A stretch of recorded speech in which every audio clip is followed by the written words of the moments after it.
And welcome back. We are about to step into our first segment for this morning.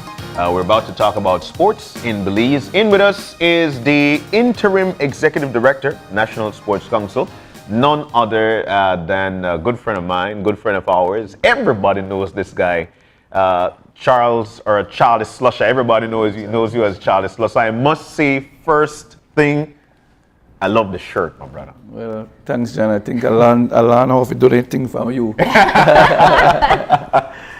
Welcome and good morning, Charlie.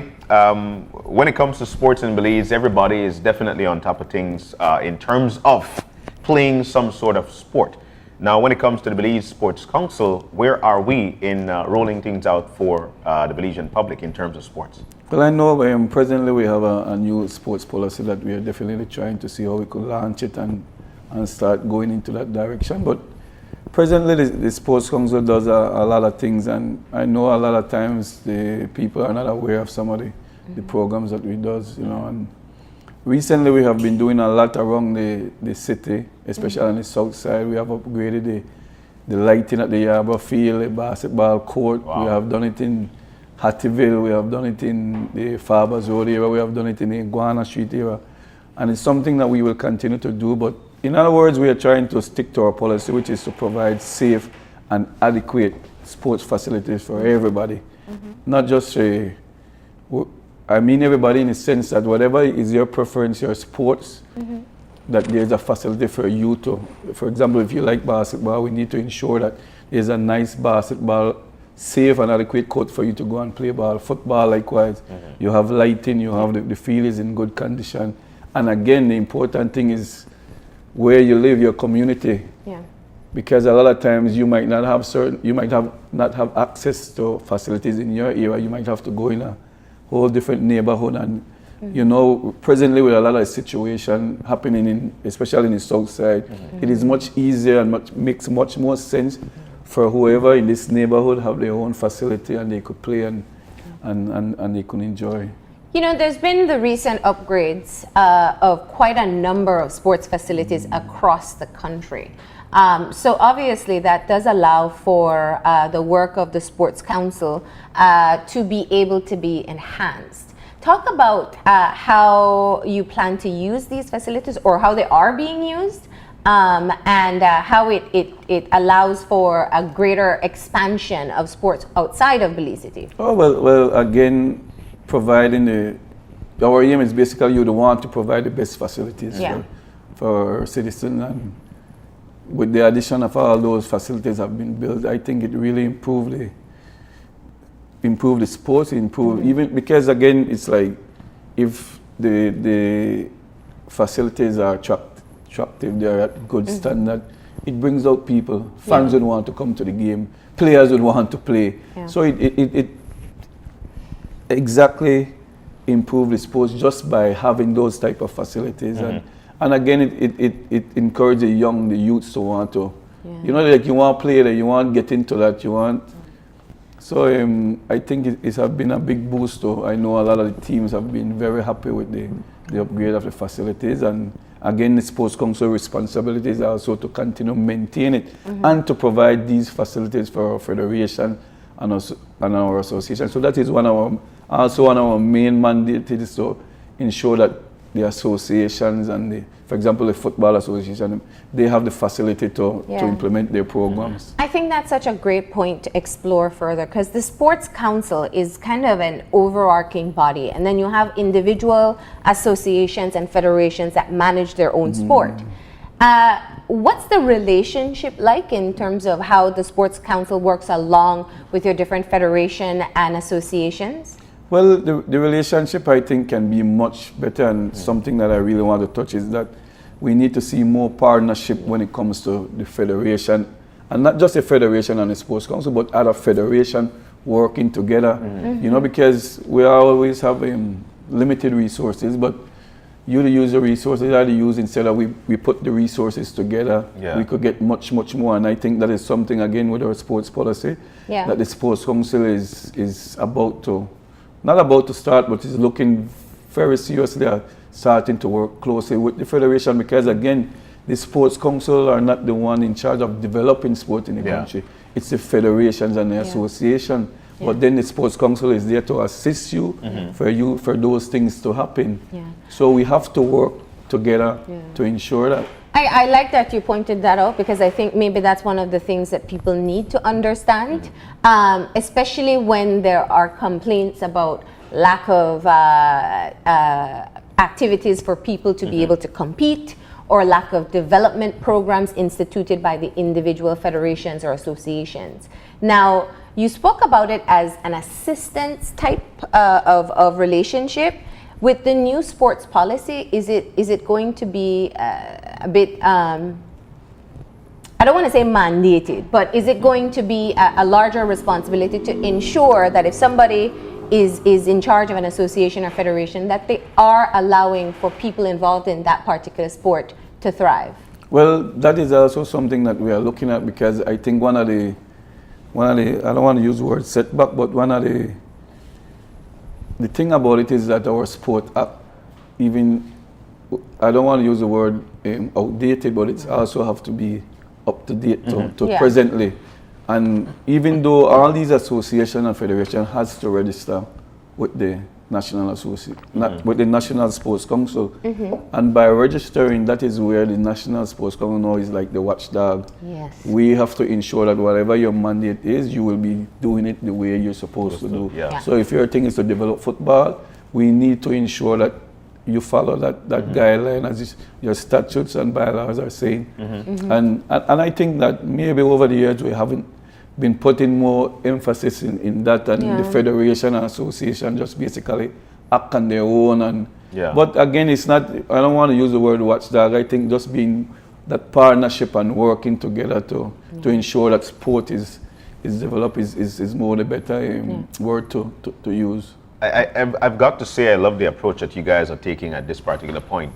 Sport actually is another, and I've got to throw this out, it's another arrogant topic depending on who you're talking to, because many a times in sports, this one feel he knows, that one feel he knows. Some of the complaints we've heard, especially when it comes to with sports councils and different associations and federations, is that at times the sports council would be heavily reluctant for this sporting discipline to use that facility.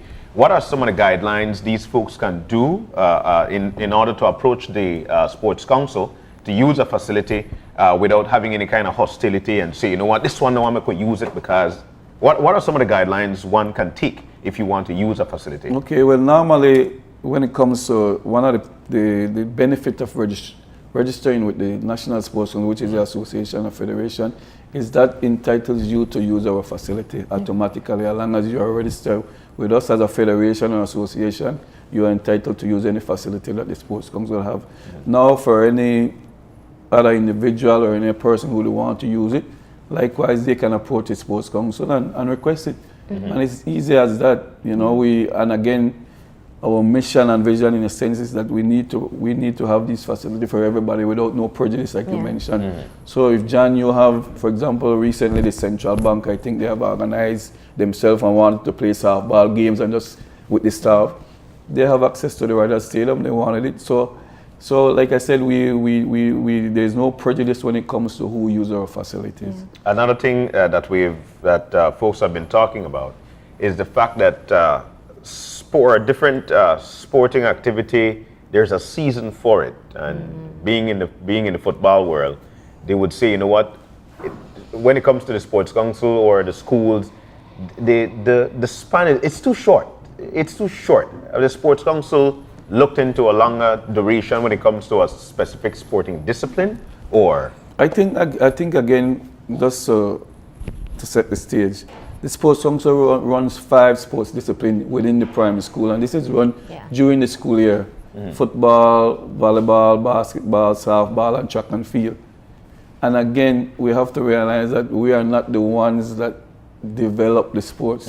We are not the one that should have long tournaments. It's the federations and the association should be doing that. It's not the Sports Council, but because maybe it's not been happening, the Sports Council now provide an avenue for our primary school kids to have these games. Because really and truly, if you take out the primary school programs, how much activities would these kids have to engage in sports? I'm so glad you brought that up, because that was really one of the points that I wanted to look at, and just having a conversation about sports in the country in general. You know, we as a country are in a bit of a conundrum. Financing sporting activities can be very expensive. Investing in real development of an athlete is very costly. And I know what has been the norm is that perhaps there is an international competition for adults, and there is a massive fundraising that takes place to raise a lot of money to be able to finance players who are part-time athletes to be able to participate. And some federations have spoken about being able to diversify and perhaps focus more on the youths. In other countries, there is a there's an established sports program for children from they're 3-4 years old, for them to be able to develop the skills that are necessary to become a star athlete. What will it take for us to be able to reach that point, and whose mandate would that be? Well, I'll go back again to the federation and association, because again, you have to know that the federation and association, they are the one that have the technical support and the technical personnel, not the National Sports Council. We have sports coordinators that, yes, are trained in certain sports, but when it comes to getting the proper training, the international training, the coaches, it's the association and federation. So they are the ones that needs to look more deeper into developing our youths when it comes to the sports. Now, the National Sports Council, like I said, we are there to assist as much as we can. A lot of times, these association, federation just look at the National Sports Council when it comes to travel, need financial support. And indeed, we do help a lot of them when it comes to, you will be surprised the amount of people we have helped just within this last quarter when it comes to financial support in traveling abroad, when it comes to that. But we also help again with the financial support. We are currently in the motion of helping the Cycling Association. That will be sending a team to the Pan American Games shortly. But we do assist all the federation. It's seldomly we do not assist them financial wise. Even if we cannot give them everything that we want, we always assist. And it is a tough spot. I know as the Sports Council, where you do work with primary school students, you're able to identify where some people are so naturally talented. Is there any program in place perhaps to kind of assist student athletes in being able to perhaps seek scholarships or seek further opportunities beyond just starring in a high school competition? Yeah, well, again, I know this, other than the primary school program, we are going further in the sense that we want to start doing some community-based after-school program, which again will now start to base more towards the development of these kids. So in other words, after school, a lot of kids have nothing to do. We go in your neighborhood, John, all the kids come to the court. We assign a coach who will teach you the basic, the fundamentals. And so we will be doing a part, but again, like I just want to make it not clear, but it's not our mandate. We will and we still continue to do a lot when it comes to the basic development and try to help in that aspect. What I hear from you very strongly is exactly what you pointed out earlier on. There's a greater need to strengthen the relationship between the Sports Council and the federations, who are, for the most part, the implementers. You spoke a little bit about the sports policy and how some of what is being included in the policy is meant to be able to do so. Where are we now in terms of the completion of the policy and the execution? Well, the policy is it's completed, and I think very shortly, as soon as the transition that we are going through right now, the Sports Council is finalized. I think there should be a launch of the policy, and from there we will start going into that direction. But a lot of things we have already started when it comes to when we talk about all the facilities in the south side and all those areas that have been upgraded. You know, it's already some of the things from within our policy we're already starting to.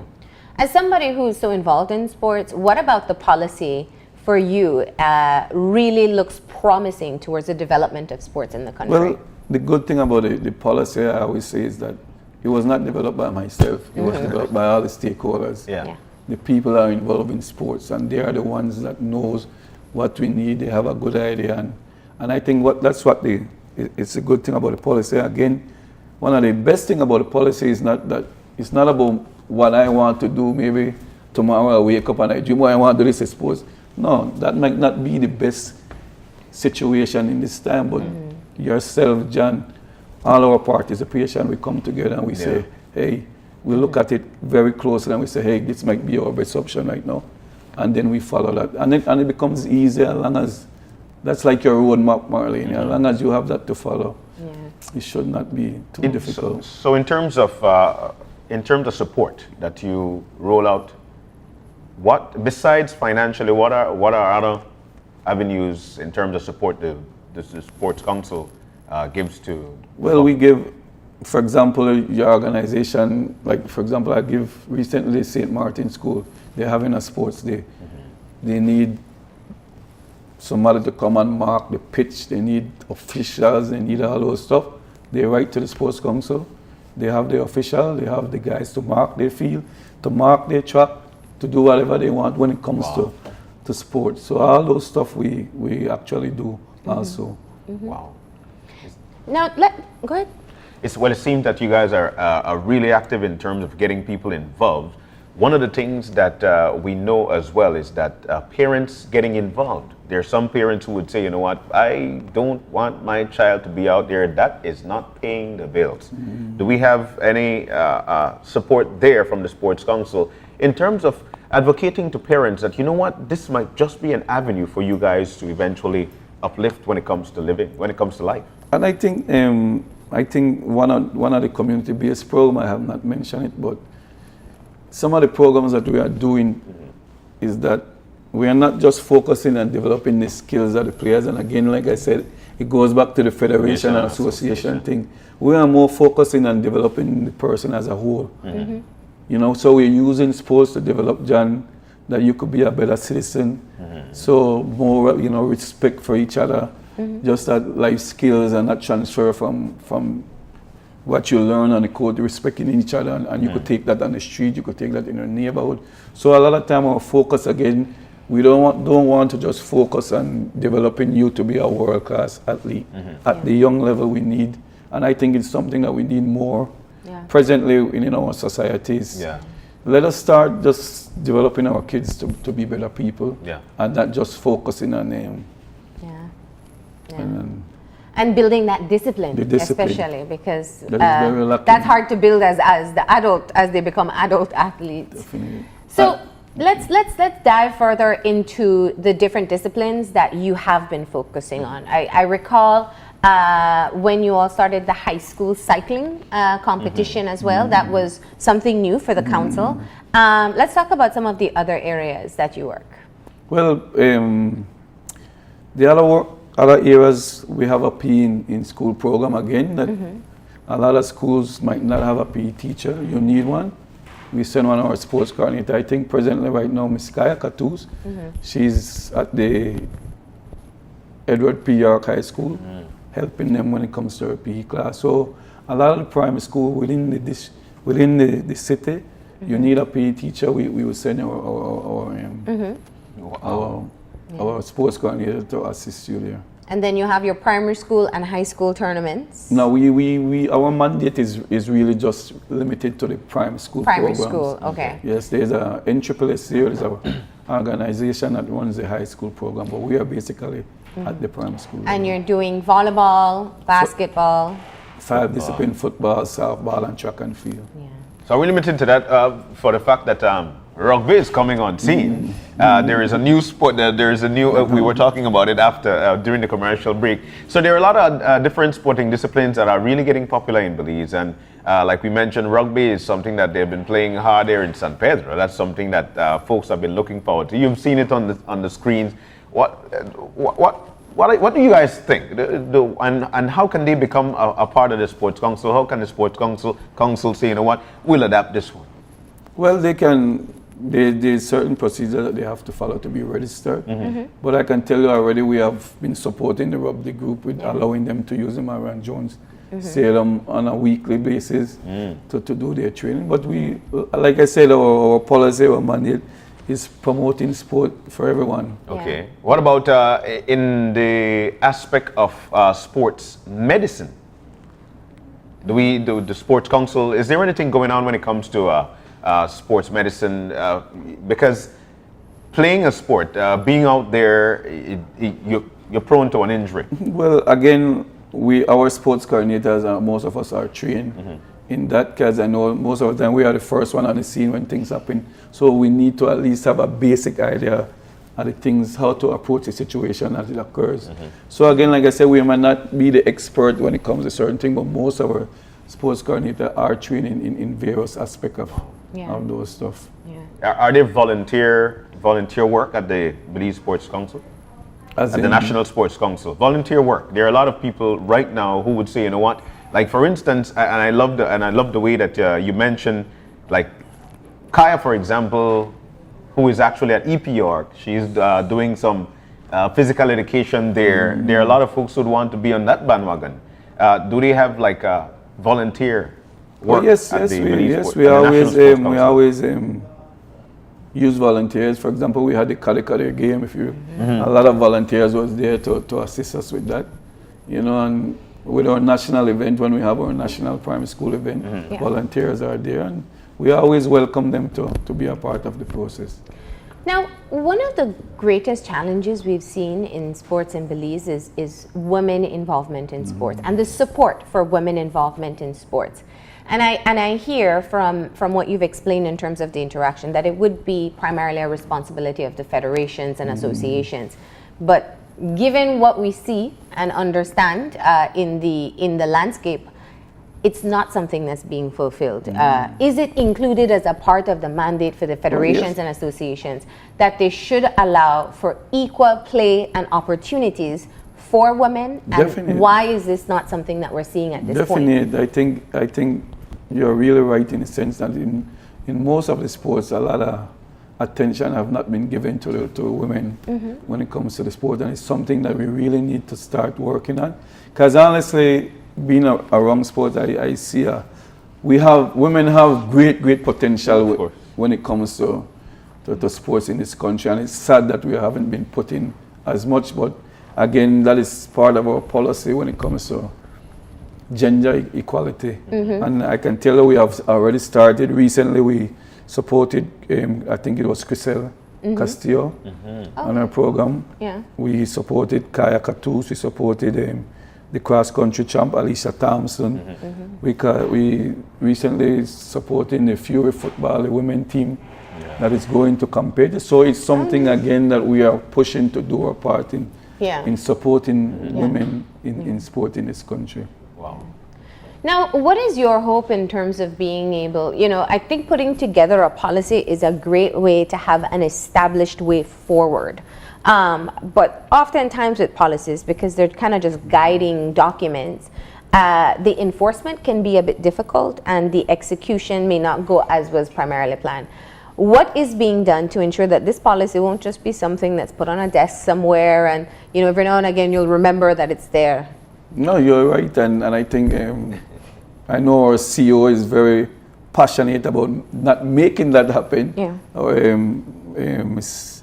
Cesar Katsim Sanchez, and because we have spoken about that many times in the past, you are very right. Policies are being made and just put aside. But I know she's passionate about implementing this, and I know sooner or later you will see that on the streamline. And again, like you said, it's very difficult. And one of our first steps is to meet with the federation. We are supposed to have a meeting shortly with all the federation, so we could start making the steps to implement the policy. But again, we will be meeting with everyone so that we start on the right foot. Yeah. Because again, it's everybody's business. Yes. It's like recently we have done a lot of support when it comes to the community police and Assistant Commissioner Chester Williams, in the sense that he have been doing a lot to try to solve certain problems. Yeah. And a lot of us will stand aside and just criticize, oh, you know, the work, you know, that. But how much of us is doing our part in assisting? Trying to, yeah. So recently, like I said, the program about putting the lights, upgrading, we have resurfaced about 2 basketball court. We have light and all about. So we are doing our part because our philosophy is listen, if we could get these community youths back to the playground, back to a football field, back to a basketball court in the night, in the evening, then chances are they won't be out there on the street. But we are trying, maybe people might say, oh, that no, but we are trying to do our part. And the more we all chip in, the more we contribute. And I've just put in that point, it's same when it comes to sport. Yeah. The more we all contribute, then the better sport will be in this country. Now, let me ask about one more thing, because I think there are quite a number of community initiatives that try to get young people or children involved in sports, because we know, I mean, I don't think we have to explain that. If young people are involved in positive activities, then they're not out there doing anything else. And if they develop a passion for a sport many times, it can keep them focused to be able to strive for something bigger. Is it perhaps something that needs to be looked at to amalgamate programs, put them all together so that you don't have to give 100 here and 100 there and 100 there, but perhaps be able to invest in one major program so it's a excellent tournament, whether it be football, basketball, tennis, whatever, instead of a lot of little ones with smaller participation. And again, it boils down to what I was saying earlier, partnership. I'll give you the example with the Farbers Road resurface of the basketball court. It was a partnership with the community police and the National Sports Council. They have their program. They saw the court. I saw it was in terrible condition. They came to the sports council and said, can you assist us in material? We said, oh, fine. They will find the labor, we find the material. So it did not cost as much if we have done it by itself. And again, with these type of program, that's why we are trying to reach out and partnership more, that we do not duplicate effort. Absolutely. We don't waste the resources. If me and John could work together, it would cost both of us less, and probably our program would be even much better than, and that's something that the Sports Council is really trying to focus on this year, especially with the policies, try to more partnership. Again, like you're very right, so there's not a lot of this, that, and and you know, it is more efficient and effective when it comes to one good program. And so to close off, what are the next steps that will take place since you have your policy developed? You said firstly there has to be a meeting with the federation associations, right? Well, just that the work continues, and we need to well, we already been laying the foundation. It's amazing if you go on our Facebook page, well, then you will see the amount of work that have just been done in the last 3 months. And so we will be continuing that trend, and just to, like I said, continue to do more when it comes to our policy, and be out there, because a lot of people, like I said, we have been criticized. A lot of people have not been aware what the sports have been doing or what we are doing. So even the public awareness, we're even trying to improve on our image and all that. All right, and so that Facebook page is the National Sports Council, yes. so people can find that and be able to be up to date with what's happening. Thank you so much for stopping in and sharing a bit of what the National Sports Council has been up to, and definitely looking forward to the launch of the policy. Thank you too for having me here. It's always a nice time, of course. Well, we're getting ready. Actually, we're about to take a break, but when we come back, 20 years of TIDE, Toledo Institute for Development and Environment. That's when we come back.